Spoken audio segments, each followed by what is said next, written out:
Hi dears, നമ്മളിന്ന് പഠിക്കുവാൻ പോകുന്നത് ആൻ മുതൽ ഗ്രേറ്റ വരെ എന്ന പുസ്തകമാണ്. ഇതിൻ്റെ സബ് ടൈറ്റിൽ നല്ല ഭൂമിക്കായി കുട്ടികളുടെ പോരാട്ടം. ഇതെഴുതിയത് ബിജീഷ് ബാലകൃഷ്ണനാണ്. നമുക്കിനി ഇതെഴുതിയ ബിജീഷ് ബാലകൃഷ്ണനെക്കുറിച്ച് മനസ്സിലാക്കാം. 1984 ഡിസംബർ 1 കോതമംഗലത്തിനടുത്ത് കുറ്റിലഞ്ഞിയിൽ ജനിച്ചു. VS ബാലകൃഷ്ണൻ്റെയും VK ചന്ദ്രികയുടെയും മകൻ. മാർ അത്തനേഷ്യസ് കോളേജിൽ നിന്ന് ഇംഗ്ലീഷ് സാഹിത്യത്തിൽ ബിരുദം. 2006 മുതൽ മലയാള മനോരമ പത്രാധിപ സമിതി അംഗം. Malala, Farah Baker, Kailash Satyarthi, Fidel Castro, Greta Thunberg എന്നിവരുടെ ജീവചരിത്രങ്ങളടക്കം 15 പുസ്തകങ്ങൾ സെൻ കഥകളുടെ സമാഹാരമായ ശൂന്യമാക്കുക നിങ്ങളുടെ കപ്പ് മനോരമ ബുക്സ് പ്രസിദ്ധീകരിച്ചു. ഇത്രയുമാണ് ബിജീഷ് ബാലകൃഷ്ണനെക്കുറിച്ച് നിങ്ങൾ മനസ്സിലാക്കേണ്ടത്. ഇതിൽ ബിജീഷ് ബാലകൃഷ്ണൻ എപ്പോൾ എവിടെ ജനിച്ചു എന്ന് ചോദിക്കാം. അപ്പോൾ 1984 ഡിസംബർ 1 കോതമംഗലത്തിനടുത്ത് കുറ്റിലഞ്ഞിയിൽ ജനിച്ചു. ഇതാണ് ഇതിൻ്റെ ആൻസർ. മാതാപിതാക്കൾ ആരെല്ലാം? VS ബാലകൃഷ്ണൻ്റെയും VK ചന്ദ്രികയുടെയും മകനാണ് ബിജീഷ് ബാലകൃഷ്ണൻ. ആൻ മുതൽ ഗ്രേറ്റ വരെ എന്ന പുസ്തകം ബിജീഷ് ബാലകൃഷ്ണൻ സമർപ്പിച്ചിരിക്കുന്നത് സുഗതൻ സാറിനാണ്. ഇതിൻ്റെ കവർ ഡിസൈൻ ചെയ്തിരിക്കുന്നത് അരുൺ ഗോകുൽ. നാസികളുടെ പീഡനത്തിനിരയായി തടങ്കൽ പാളയത്തിൽ കൊല്ലപ്പെട്ടില്ലായിരുന്നുവെങ്കിൽ ആൻ ഫ്രാങ്ക് ഇന്നു വലിയൊരു എഴുത്തുകാരിയായി മാറിയേനെ. താലിബാൻ ഭീകരർ വെടിവെച്ച് വീഴ്ത്തിയില്ലായിരുന്നുവെങ്കിൽ മലാല സ്വാത്തിൽ തന്നെ കഴിഞ്ഞേനെ. കാലാവസ്ഥാ നീതി നടപ്പായിരുന്നെങ്കിൽ ഗ്രേറ്റ ട്യൂൻബർഗിന് ക്ലാസ് മുടക്കി സമരത്തിനിറങ്ങേണ്ടി വരില്ലായിരുന്നു.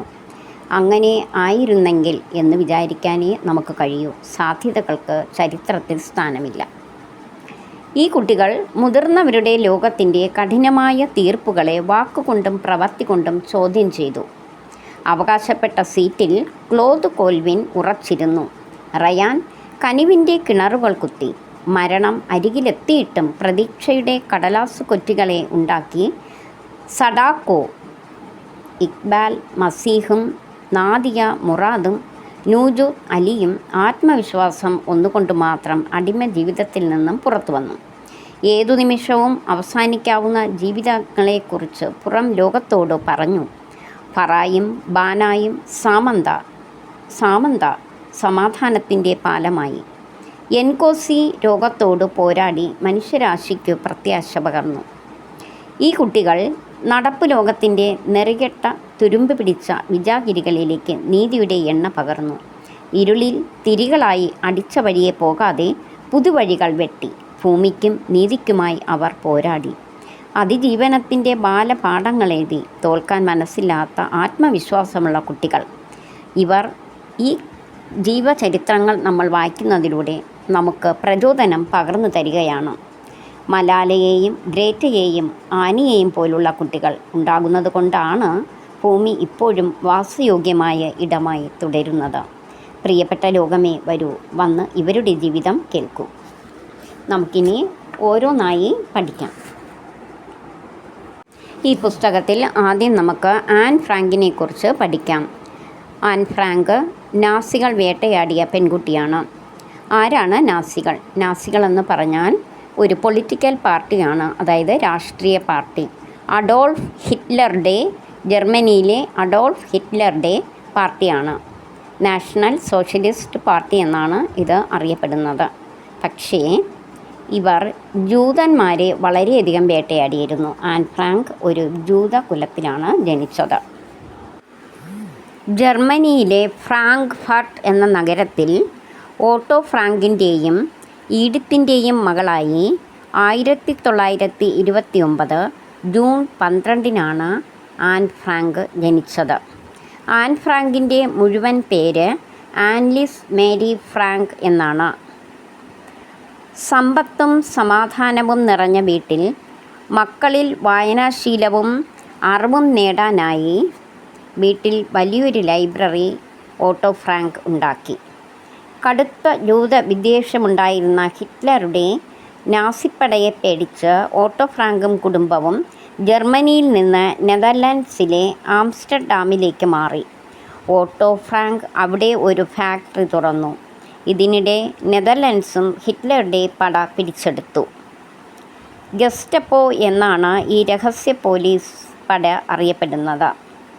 രഹസ്യ പോലീസിൽ നിന്നും രക്ഷപ്പെടാനായി ഓട്ടോ ഫ്രാങ്കും കുടുംബവും ഓട്ടോ ഫ്രാങ്കിൻ്റെ കമ്പനിയുടെ മുകളിൽ രഹസ്യമായി താമസം ആരംഭിച്ചു. ഓട്ടോ ഫ്രാങ്കിൻ്റെ കുടുംബ സുഹൃത്തും സെക്രട്ടറിയുമായ ഡച്ചുകാരി നീപ് ഗീസായിരുന്നു സ്വന്തം ജീവൻ പണയം വെച്ച് ഭക്ഷണം എത്തിച്ച് കൊടുത്തത്. ഈ സ്ഥലത്തെ ആൻ ഫ്രാങ്ക് സീക്രട്ട് അനക്സ് എന്നാണ് തൻ്റെ ഡയറിക്കുറിപ്പിൽ എഴുതിയത്. ഇവിടെ വെച്ച് പിടിക്കപ്പെട്ട അവരെ ബെർഗൻ ബെൽസൺ ക്യാമ്പിലേക്ക് കൊണ്ടുപോയി. അച്ഛനായ ഓട്ടോ ഫ്രാങ്കിനെ അവിടെ നിന്ന് മാറ്റി. ഇവിടുത്തെ ജീവിതം നരകതുല്യമായിരുന്നു എന്ന് ആൻ ഡയറിക്കുറിപ്പിൽ എഴുതി. 1945 അമ്മ എഡിത്ത് മരിച്ചു. അതേ വർഷം തന്നെ ചേച്ചി മാർഗോയും പിന്നെ ആൻ ഫ്രാങ്കും മരിച്ചു. മാർഗോയ്ക്കും ആൻ ഫ്രാങ്കിനും ത്വക്ക് രോഗവും കടുത്ത ടൈഫ്സും പിടിപെട്ടിരുന്നു. ഒരു എഴുത്തുകാരി ആകണമെന്ന് ആഗ്രഹിച്ചിരുന്ന ആനിൻ്റെ ഡയറിക്കുറിപ്പുകൾ പ്രശസ്തി നേടി. ഇനി നമുക്ക് സഡാക്കോ സസാക്കിയെക്കുറിച്ച് പഠിക്കാം. 1945 ഹിരോഷിമയിലെ അമേരിക്കയുടെ അണുബോംബ് ആക്രമണത്തിൽ രക്തസാക്ഷി ആകേണ്ടി വന്ന ജപ്പാനീസ് പെൺകുട്ടിയാണ് സഡാക്കോ സസാക്കി. സഡാക്കോയ്ക്ക് 2 വയസ്സുള്ളപ്പോഴാണ് ഹിരോഷിമയിൽ അണുബോംബിടുന്നത്. അപ്പോൾ മരണത്തിൽ നിന്ന് രക്ഷപ്പെട്ടെങ്കിലും മാരകമായ അണുവികിരണങ്ങൾ അവൾക്ക് രക്താർബുദം വരുത്തിവെച്ചു. 1000 കടലാസു കൊക്കുകളെയുണ്ടാക്കി പ്രാർത്ഥിച്ചാൽ ആഗ്രഹിക്കുന്ന കാര്യം സാധിക്കുമെന്ന ഒരു വിശ്വാസം ജപ്പാനിലുണ്ട്. അതുപ്രകാരം രോഗം മാറാനായി സഡാക്കോ ആശുപത്രി കിടക്കയിലിരുന്ന് കടലാസു കൊറ്റികളെ ഉണ്ടാക്കി. പക്ഷേ 644 കൊറ്റികളെ ഉണ്ടാക്കിയപ്പോഴേക്കും അവൾ മരണത്തിന് കീഴടങ്ങി. പിന്നീട് അവളുടെ സുഹൃത്തുക്കൾ ചേർന്ന് 1000 എന്ന എണ്ണം പൂർത്തിയാക്കി. ആ കൊറ്റികളെ അവളോടൊപ്പം ദഹിപ്പിച്ചു. പിന്നീട് സഡാക്കോയും അവളുടെ ഒറിഗാമി കൊക്കുകളും ലോക സമാധാനത്തിൻ്റെ പ്രതീകമായി ലോകമെങ്ങും അറിയപ്പെട്ടു തുടങ്ങി. ഇനി നമ്മൾ പഠിക്കുവാൻ പോകുന്നത് ക്ലോദ് കോൾവിനെക്കുറിച്ചാണ്. CP ആസ്റ്റിൻ്റെയും മേരി ജെയിൻ ഗാഡ്സൻ്റെയും മകളായി 1939 സെപ്റ്റംബർ 5 അമേരിക്കയിലെ അൽബാമയിൽ ക്ലോദ് കോൾവിൻ ജനിച്ചു. 1950കളിലെ പൗരാവകാശ പ്രസ്ഥാനത്തിൻ്റെ അമേരിക്കൻ പയനിയറും വിരമിച്ച നഴ്സ് സഹായിയുമാണ്.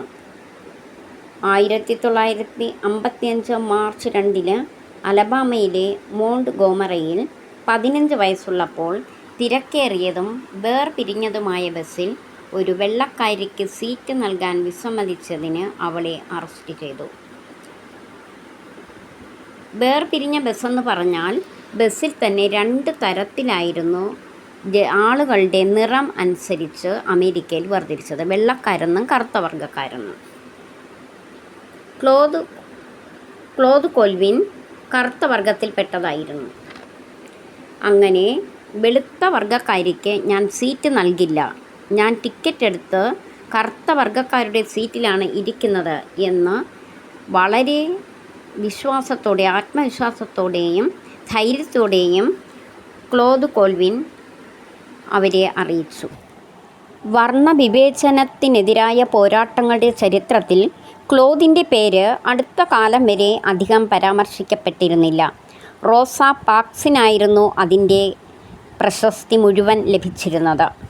1955 ഡിസംബർ 1 ബസ്സിൻ്റെ പിന്നിലെ സീറ്റിൽ ഇരിക്കുകയായിരുന്ന റോസ വെളുത്ത വർഗ്ഗക്കാരിക്ക് സീറ്റ് ഒഴിഞ്ഞുകൊടുക്കാതിരുന്നത് വലിയ വാർത്തയായി. കറുത്തവരുടെ അവകാശ പോരാട്ടങ്ങളുടെ ചരിത്രങ്ങളിൽ നിരന്തരം പരാമർശിക്കപ്പെട്ടതും റോസയായിരുന്നു. അന്ന് 42 വയസ്സുണ്ടായിരുന്നു റോസയ്ക്ക്. അതിനും മാസങ്ങൾക്ക് മുൻപായിരുന്നു ക്ലോദിൻ്റെ ശക്തമായ പ്രതികരണം. കൃത്യമായി പറഞ്ഞാൽ 1955 മാർച്ച് 2 അവൾ ബസ്സുകളിലെ വിവേചനത്തിനെതിരെ പ്രതികരിച്ച് അറസ്റ്റിലായത്. വിഖ്യാതമായ മോണ്ട്ഗോമറി ബസ് ബഹിഷ്കരണ പ്രസ്ഥാനത്തിന് തുടക്കം കുറിച്ചത് ശരിക്കും ക്ലോദ് കോൽവിനായിരുന്നു. കറുത്ത വർഗക്കാരുടെ പ്രസ്ഥാനങ്ങൾ റോസയെ ആഘോഷിക്കുകയും ക്ലോദിനെ പിന്തള്ളപ്പെടുകയും ചെയ്തു. ന്യൂയോർക്കിലേക്ക് താമസം മാറ്റിയ ക്ലോദാകട്ടെ തൻ്റെ കഥ അധികമാരോടും പറയാതെ ഒതുങ്ങിക്കൂടുകയും ചെയ്തു. അങ്ങനെ ചരിത്ര പുസ്തകങ്ങളിൽ അവൾ പലപ്പോഴും പിന്തള്ളപ്പെട്ടു. റോസയുടേത് മധ്യവർഗത്തിനിണങ്ങിയ മുഖമായതുകൊണ്ടും തന്നേക്കാൾ കൂടുതൽ പ്രായമുണ്ടായിരുന്നതുകൊണ്ടുമാകാം ആ സംഭവത്തിന് തൻ്റേതിനേക്കാൾ കൂടുതൽ പ്രാധാന്യം ലഭിച്ചതെന്ന് ക്ലോദ് ഓർമ്മിക്കുന്നു. അടുത്ത് നമുക്ക് സാമന്ത സ്മിത്തിനെക്കുറിച്ച് പഠിക്കാം. സോവിയറ്റ് യൂണിയനും US-ഉം തമ്മിലുള്ള ശീതയുദ്ധം മുറുകിയിരിക്കുന്ന കാലം. വീണ്ടും ഒരു യുദ്ധത്തിലേക്ക് വരുമോ എന്ന ഭയം. 80കളുടെ തുടക്കം. അനിശ്ചിതത്വം നിറഞ്ഞ ആ ദിനങ്ങളിലൊന്നിൽ സോവിയറ്റ് കമ്മ്യൂണിസ്റ്റ് പാർട്ടിയുടെ പുതിയ ജനറൽ സെക്രട്ടറിയായി തിരഞ്ഞെടുക്കപ്പെട്ടത് യൂറി ആന്ത്രപ്പോവായിരുന്നു. അദ്ദേഹത്തിനൊരു കത്ത് കിട്ടി. അമേരിക്കൻ പെൺകുട്ടിയിൽ നിന്നായിരുന്നു ആ കത്ത്. ഇരു രാജ്യങ്ങളും തമ്മിലുള്ള ബന്ധം എന്തുകൊണ്ട് മോശമായി എന്നതിനെക്കുറിച്ച് മനസ്സിലാക്കണമെന്ന് ആവശ്യപ്പെട്ടാണ് സാമന്ത സ്മിത്ത് എന്ന പെൺകുട്ടി അദ്ദേഹത്തിന് കത്തെഴുതിയത്. സോവിയറ്റ് യൂണിയനിലെത്തിയ സാമന്തയും കുടുംബവും 2 ആഴ്ചയോളം അവിടെ കഴിഞ്ഞു. അസുഖം ബാധിച്ച് കിടപ്പിലായതിനാൽ ആന്ത്രപ്പോവിനെ നേരിൽ കാണാനായില്ല.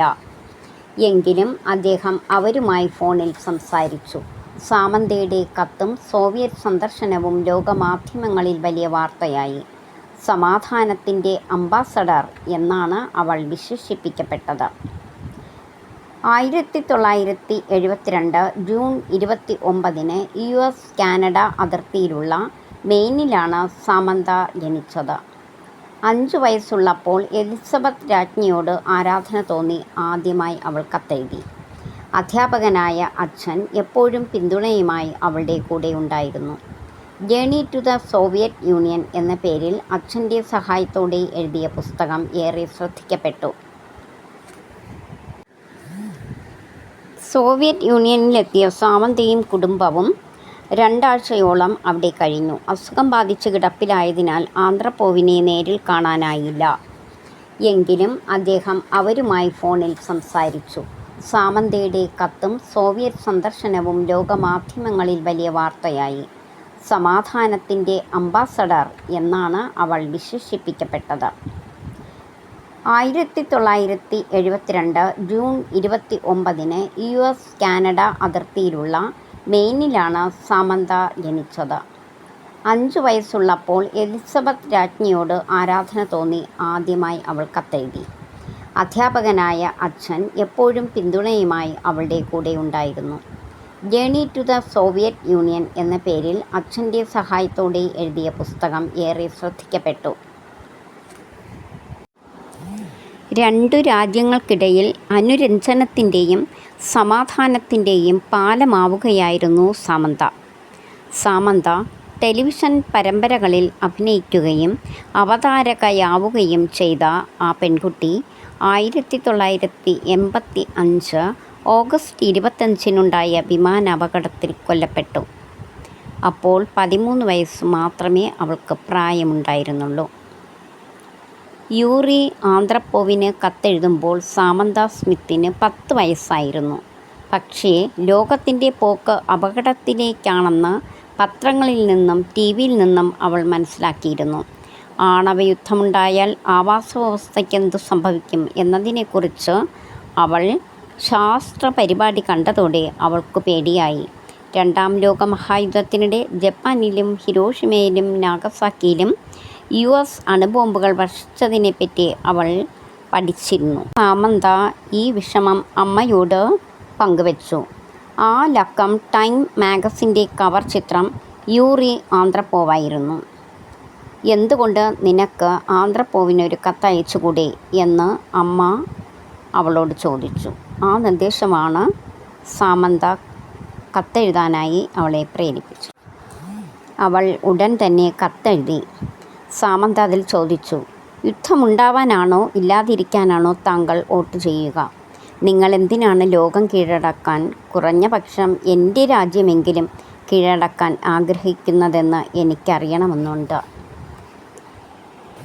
അതിന് ആന്ത്രപ്പോവ് എഴുതിയ മറുപടിയും പിന്നീടുണ്ടായ റഷ്യൻ സന്ദർശനവുമെല്ലാം പത്രങ്ങളിൽ വൻ തലക്കെട്ടുകളായി. ടിവിയിലും സാമന്ത നിറഞ്ഞു നിന്നു. സോവിയറ്റ് യൂണിയനും US-നും ഇടയിൽ സമാധാനത്തിൻ്റെ പാലമാകാനാണ് സാമന്ത കൊതിച്ചത്. അതിൽ അവൾ വിജയിച്ചില്ലെങ്കിലും ഇരു രാജ്യങ്ങളിലെയും വിദ്വേഷാന്തരീക്ഷത്തിൻ്റെയും ശത്രുതാ മനോഭാവത്തിൻ്റെയും തീവ്രത കുറയ്ക്കാൻ സാമന്തയുടെ സന്ദർശനത്തിനായി. അടുത്തതായി നമുക്ക് ഇക്ബാൽ മസീഹിനെ കുറിച്ച് പഠിക്കാം. പാകിസ്ഥാനിലെ ലാഹോർ നഗരത്തിൽ മുരിദ് കെ എന്ന പട്ടണത്തിലായിരുന്നു ഇക്ബാലിൻ്റെ വീട്. ദാരിദ്ര്യം നിറഞ്ഞതായിരുന്നു അവൻ്റെ ജീവിതം. അച്ഛൻ വീട് വിട്ടു പോയതോടെ കാര്യങ്ങൾ കൂടുതൽ ദുഷ്കരമായി. അമ്മ വീട്ടുജോലിക്ക് പോയി കിട്ടുന്ന തുച്ഛമായ തുക കൊണ്ടാണ് വീട് പുലർന്നത്. ഇതിനിടയ്ക്ക് അമ്മയുടെ ചികിത്സയ്ക്കായി 600 രൂപ ഒരാളോട് കടം വാങ്ങേണ്ടി വന്നു. ഈടായി നൽകിയത് മകനായ ഇക്ബാലിനെയായിരുന്നു. അമ്മ കടം വീട്ടുന്നതുവരെ ഇക്ബാൽ അയാളുടെ പരവതാനി നിർമ്മാണശാലയിൽ പണിയെടുക്കണം. അവിടെ പുലർച്ചെ മുതൽ ഇരുട്ടുവോളം നെയ്താലും ഏതാനും പൈസ മാത്രമേ അയാൾ കടം വാങ്ങിയ തുകയിൽ നിന്നും കുറയ്ക്കുകയുള്ളൂ. വളരെ മോശമായിരുന്നു ഫാക്ടറിയിലെ അവസ്ഥ. ആവശ്യത്തിനു വായുസഞ്ചാരമില്ലാത്ത ചെറിയ മുറികളിൽ ഇരുന്നാണ് അവർ പണിയെടുത്തിരുന്നത്. ജനാലകൾ തുറന്നിട്ടാൽ പ്രാണികൾ കയറി പരവതാനികൾ കേടാക്കുമെന്ന് പറഞ്ഞ് എപ്പോഴും എല്ലാ ജനാലകളും അടച്ചിടുമായിരുന്നു. പകൽ മുഴുവൻ നീളുന്ന പണി കഴിഞ്ഞ് വീട്ടിലെത്തുമ്പോൾ ശരീരം നുറുങ്ങുന്ന വേദനയായിരിക്കും. ക്ഷീണം കൊണ്ട് കിടന്ന ഉടനെ ഉറങ്ങിപ്പോകും. ചിലപ്പോൾ നട്ടപ്പാതിരയ്ക്ക് ഉടമ വന്ന് വാതിലിൽ മുട്ടും. "ഇക്ബാൽ, വേഗം വാ, കുറച്ച് പണി അത്യാവശ്യമായി തീർക്കാനുണ്ട്." ഉറക്കം തൂങ്ങിയ കണ്ണുകളും തിരുമ്മി അവൻ എഴുന്നേറ്റ് ചെല്ലും. ഇക്ബാലിൻ്റെ കയ്യിൽ പിടിച്ച് വലിച്ച് അയാൾ ഇരുട്ടിലൂടെ കൊണ്ടുപോകും. ഇതായിരുന്നു മിക്ക ദിവസങ്ങളിലും നടക്കുന്നത്. ഒരു ദിവസം ഇക്ബാലിനൊപ്പം പണിയെടുത്തിരുന്ന ചെറിയ കുട്ടിക്ക് അസുഖം വന്നു. അവന് പണിയെടുക്കാൻ കഴിയാതായി. മരുന്നും വിശ്രമവും നൽകുന്നതിനു പകരം ദേഷ്യം കൊണ്ട് വിറച്ച ഉടമ അവനെ തലകീഴായി ഫാനിൽ കെട്ടിത്തൂക്കി. ഇക്ബാലിന് അത് സഹിക്കാനായില്ല. ആ യോഗത്തിൽ വച്ചാണ് എഹ്സാനുള്ള ഖാൻ എന്ന ദയാലുവായ മനുഷ്യനെ ഇക്ബാൽ പരിചയപ്പെട്ടത്.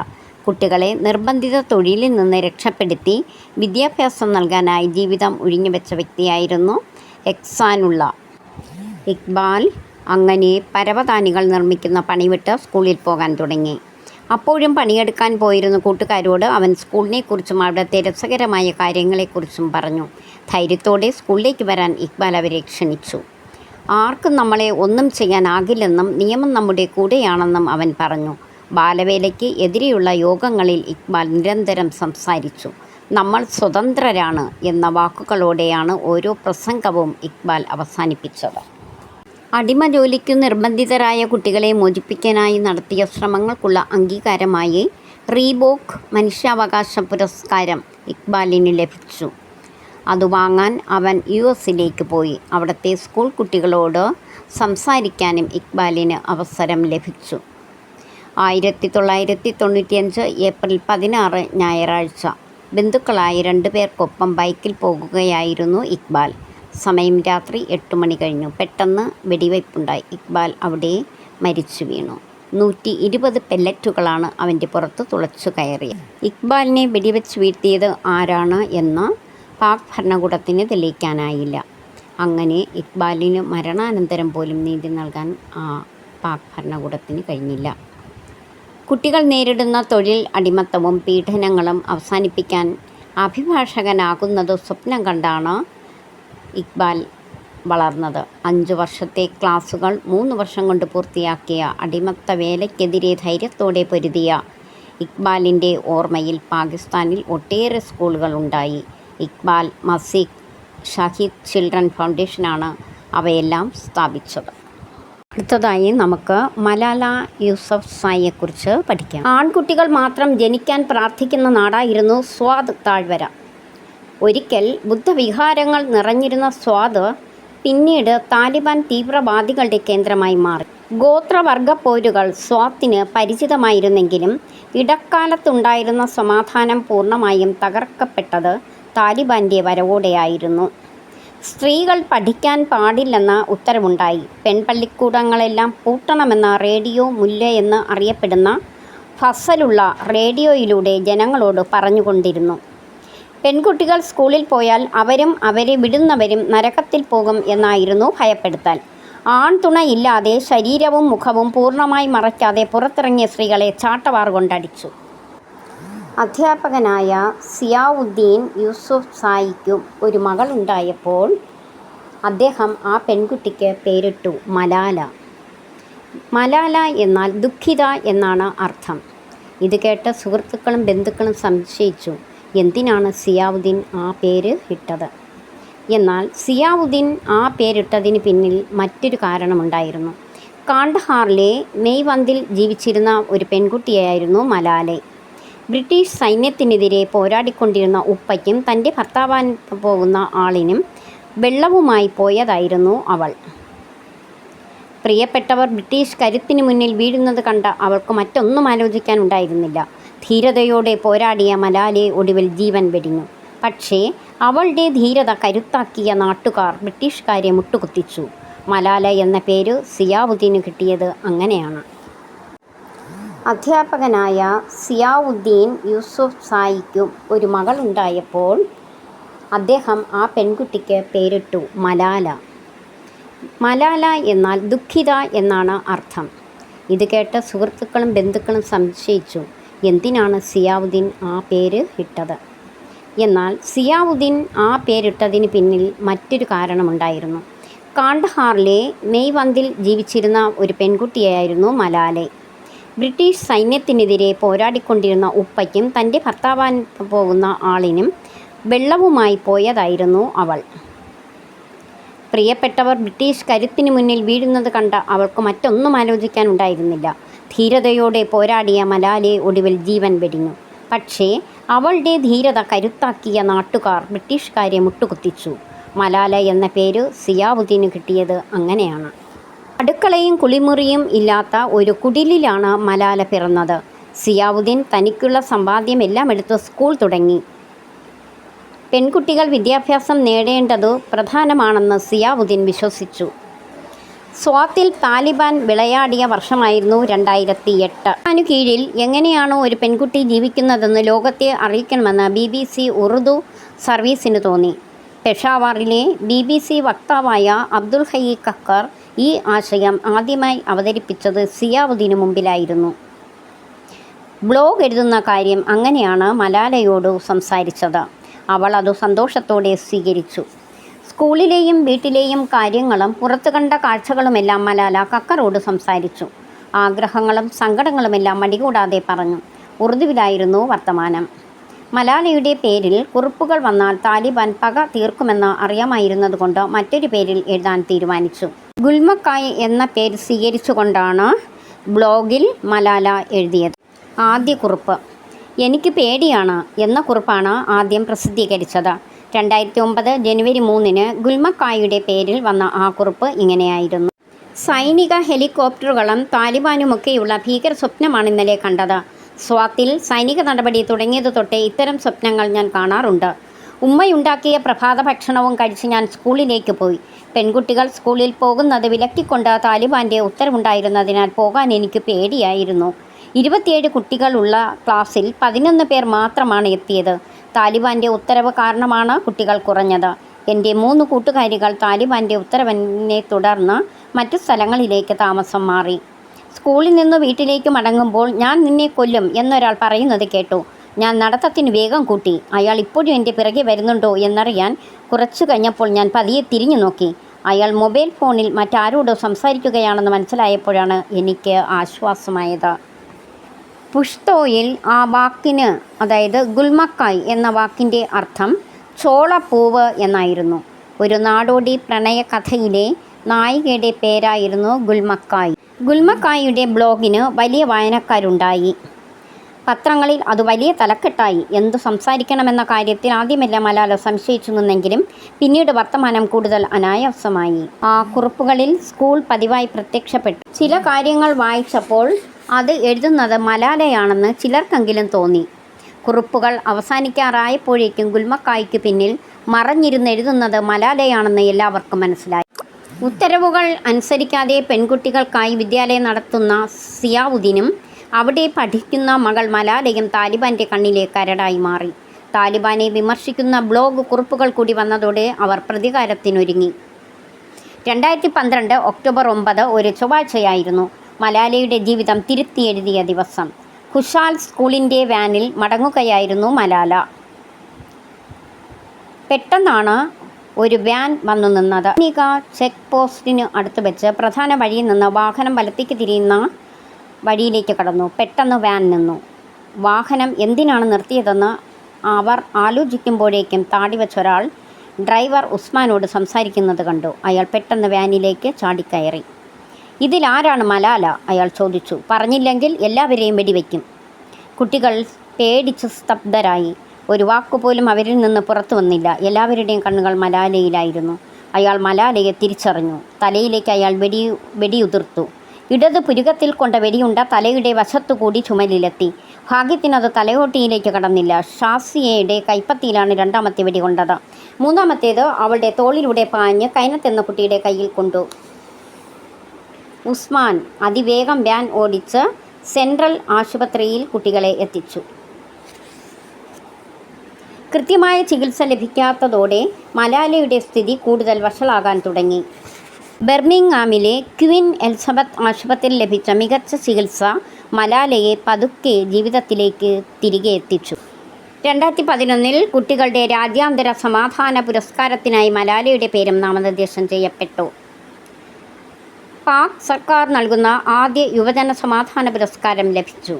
സിതാര ഇ ഷുജാത്ത്, മദർ തെരേസ സ്മാരക പുരസ്കാരം, സഖാറോവ് പുരസ്കാരം, സിമോൺ ദ ബൂവെ പുരസ്കാരം, സമാധാനത്തിനുള്ള നോബൽ പുരസ്കാരം തുടങ്ങി ഒട്ടേറെ പുരസ്കാരങ്ങൾ മലാലയെ തേടിയെത്തി. 2013 തന്നെ മലാലയ്ക്ക് നോബൽ പുരസ്കാരം നൽകണമെന്ന ആവശ്യം ഉയർന്നിരുന്നു. എന്നാൽ അടുത്ത വർഷം ഇന്ത്യക്കാരനായ കൈലാഷ് സത്യാർത്ഥിക്കൊപ്പം മലാല നോബൽ പുരസ്കാരം പങ്കിട്ടു. മലാലയെ കാണാൻ ഓക്സ്ഫഡ് സർവകലാശാല ക്യാമ്പസിലേക്ക് 2020 ഫെബ്രുവരി 25 അപ്രതീക്ഷിതമായി ഒരു അതിഥിയെത്തി. കാലാവസ്ഥാ സമരത്തിനായി ക്ലാസ് മുറി ഉപേക്ഷിച്ച ഗ്രേറ്റ ട്യൂൻബെർഗ് ആയിരുന്നു അത്. ഇന്നു ഞാൻ എൻ്റെ മാതൃകാ വനിതയെ കണ്ടു. എങ്ങനെയാണ് ഞാൻ ഇതിനെ വിവരിക്കേണ്ടത്? ആ കൂടിക്കാഴ്ചയെക്കുറിച്ച് ഗ്രേറ്റ ട്വിറ്ററിൽ കുറിച്ചു. ഏതെങ്കിലും സുഹൃത്തിനു വേണ്ടി ഞാൻ ക്ലാസ് ഉപേക്ഷിക്കുമെങ്കിൽ അത് ഗ്രേറ്റയ്ക്ക് വേണ്ടി മാത്രമാണ്. ഗ്രേറ്റയ്ക്കൊപ്പമുള്ള ചിത്രം ഇൻസ്റ്റഗ്രാമിൽ പങ്കുവച്ച് മലാല പറഞ്ഞു. പാരിസ്ഥിതിക പോരാട്ടത്തിൻ്റെയും പൗരാവകാശ പോരാട്ടത്തിൻ്റെയും നായികമാരായ 2 പേർ, അതായത് മലാലയും ഗ്രേറ്റ ട്യൂൻബെർഗയും. ഈ നൂറ്റാണ്ടിനെ അഗാധമായി സ്വാധീനിച്ചു കൊണ്ടിരിക്കുന്നവർ. ആ കണ്ടുമുട്ടൽ ചരിത്രത്തിൽ ഇടം പിടിക്കും തീർച്ച. 2014 ഡിസംബർ 10 നോബൽ സമ്മാനം ഏറ്റുവാങ്ങിക്കൊണ്ട് മലാല ഓസ്ലോയിൽ നടത്തിയ പ്രഭാഷണത്തിൻ്റെ ചില ഭാഗങ്ങൾ. ഞങ്ങൾക്ക് പഠിക്കാൻ അതിയായ മോഹമുണ്ടായിരുന്നു. കാരണം ഞങ്ങളുടെ ഭാവി ആ ക്ലാസ് മുറികളിലായിരുന്നു. ഞങ്ങൾ അവിടെ ഇരുന്ന് ഒരുമിച്ച് വായിച്ചു പഠിച്ചു. വൃത്തിയും വെടുപ്പുമുള്ള സ്കൂൾ യൂണിഫോം അണിയാൻ ഞങ്ങൾക്ക് വളരെ ഇഷ്ടമായിരുന്നു. അവകാശമായിരുന്നു വിദ്യാഭ്യാസം. എന്നാൽ അത് കുറ്റമായി താലിബാൻ കണ്ടു. സ്കൂളിൽ പോകുന്നതിൽ നിന്ന് പെൺകുട്ടികളെ തടഞ്ഞു. എൻ്റെ മുന്നിൽ 2 സാധ്യതകളുണ്ടായിരുന്നു. 1, നിശബ്ദമായി കൊല്ലപ്പെടാൻ കാത്തിരിക്കുക. 2, ശബ്ദമുയർത്തിക്കൊണ്ട് കൊല്ലപ്പെടുക. ഞാൻ തിരഞ്ഞെടുത്തത് രണ്ടാമത്തെ വഴിയാണ്. ശബ്ദമുയർത്താൻ ഞാൻ തീരുമാനിച്ചു. ഞങ്ങളുടെ അവകാശങ്ങൾ നിഷേധിച്ചുകൊണ്ട്, ആളുകളെ ക്രൂരമായി കൊലപ്പെടുത്തിക്കൊണ്ട്, ഇസ്ലാമിൻ്റെ പേര് ദുരുപയോഗം ചെയ്തുകൊണ്ട് തീവ്രവാദികൾ നടത്തിയ അനീതികൾ വെറുതെ കണ്ടു നിൽക്കാൻ ഞങ്ങൾ തയ്യാറായില്ല. ഞങ്ങൾ ശബ്ദമുയർത്തിക്കൊണ്ട് അവരോട് പറയാൻ തീരുമാനിച്ചു. നിങ്ങൾ ഒരാളെ കൊല്ലുകയാണെങ്കിൽ അത് മനുഷ്യരാശിയെ തന്നെ കൊലപ്പെടുത്തുന്നത് പോലെയാണെന്ന് വിശുദ്ധ ഖുർആനിൽ അല്ലാഹു പറയുന്നത് നിങ്ങൾ പഠിച്ചിട്ടില്ലേ? നിങ്ങൾ സ്വയമോ മറ്റുള്ളവരെയോ അപകടപ്പെടുത്തരുതെന്ന് കാരുണ്യത്തിൻ്റെ പ്രവാചകനായ മുഹമ്മദ് പറഞ്ഞത് നിങ്ങൾക്കറിയില്ലേ? വിശുദ്ധ ഖുർആനിൻ്റെ ഏറ്റവും ആദ്യത്തെ വാക്കു തന്നെ വായിക്കുക എന്നർത്ഥമുള്ള ഇഖ്റ എന്നാണെന്നും നിങ്ങൾക്കറിയില്ലേ? എൻ്റേത് ഒറ്റപ്പെട്ട സ്വരമല്ല. നിങ്ങൾ കാണുന്നത് ഒരു മലാലയാണ്. ഞാൻ ശബ്ദിക്കുന്നത് മറ്റുള്ളവർക്കും കൂടിയാണ്. പ്രിയപ്പെട്ട സഹോദരങ്ങളെ, മുതിർന്നവരെന്ന് വിളിക്കപ്പെടുന്നവരുടെ ലോകത്തിന് മനസ്സിലാകുമായിരിക്കും. പക്ഷേ ഞങ്ങൾ കുട്ടികൾക്ക് പിടികിട്ടാത്ത ചിലതുണ്ട്. നമ്മൾ ശക്തരെന്ന് വിളിക്കുന്ന രാജ്യങ്ങൾ എന്തുകൊണ്ടാണ് യുദ്ധങ്ങൾ ഉണ്ടാക്കുന്നതിൽ മിടുക്കരും സമാധാനം ഉണ്ടാക്കുന്നതിൽ തീർത്തും ദുർബലരാകുന്നത്? തോക്കുകൾ നൽകുന്നത് എളുപ്പവും പുസ്തകങ്ങൾ നൽകുന്നത് പ്രയാസകരവുമാകുന്നത് എങ്ങനെയാണ്? പട്ടാള ടാങ്കുകൾ നിർമ്മിക്കുന്നത് എളുപ്പവും സ്കൂളുകൾ പണിയുന്നത് പ്രയാസകരവുമാകുന്നത് 2014 ഡിസംബർ 10 നോബൽ സമ്മാനം ഏറ്റുവാങ്ങിക്കൊണ്ട് മലാല ഓസ്ലോയിൽ നടത്തിയ പ്രഭാഷണത്തിൻ്റെ പ്രസക്ത ഭാഗങ്ങളായിരുന്നു. ഇതോടെ ഈ വീഡിയോ ഇവിടെ അവസാനിക്കുന്നു. അടുത്ത വീഡിയോയിൽ ക്വസ്റ്റ്യൻ ആൻസേഴ്സ്. Okay dear.